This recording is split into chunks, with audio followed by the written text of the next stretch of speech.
Ora është 22, për sot puna në zyrë përfundoj, e nesër mëngjes udhtoj për në Syri, ku na pret mërgata jonë e dashur.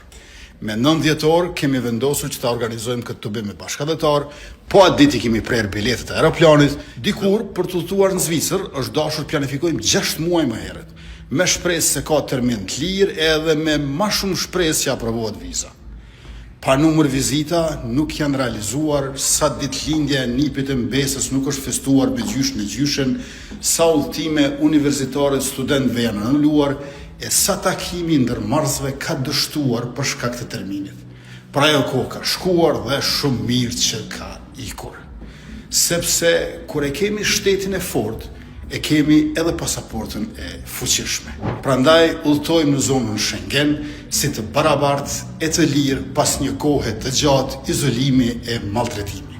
Me qeverisjen tonë të mirë, liberalizimi i vizave u arret me punë, pa kompromise e pa shampanja, me që ishte e drejtë dhe merit e shtetit dhe e popullit të Kosovës. Mirupafshim në Zyri.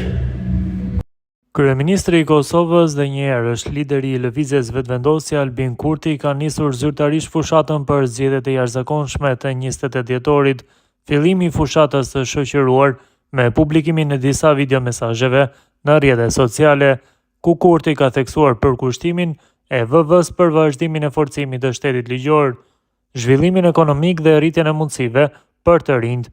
Në këto mesazhe ai u ka bërë apel posaçërisht të rinjve që t'i bashkojnë lëvizjes, duke vlerësuar angazhimin e tyre si thelbësor për të ardhmen e vendit. Paralelisht me hapjen e fushatës brenda vendit, vetëvendosja ka bërë me dije se Albin Kurti do të zhvillojë një takim të rëndësishëm me Margatën në Zyri të Zvicrës. Ky aktivitet i paralajmëruar si një tubim madhështor pritet të mbahet të shtunën më 13 dhjetor. Organizatorët kanë njoftuar se takimi do të zhvillohet në sallën Halle 622 në Zyri, në adresën Therese Gejs, Strasse numër 10, duke filluar nga ora 18:30. Sipas vetëvendosjes, ky event synon të mobilizojë Margatën kosovare në Zvicër, e cila tradicionalisht ka luajtur një rol të rëndësishëm në procese politike dhe shoqërore në Kosovë. Takimi pritet të shërbejë si një mundësi e drejtpërdrejtë komunikimi mes kryeministrit Kurti dhe qytetarëve që jetojnë e punojnë jashtë vendit, duke diskutuar sfidat aktuale, prioritetet qeverisë dhe vizionin e VV-s për mandatin e ardhshëm.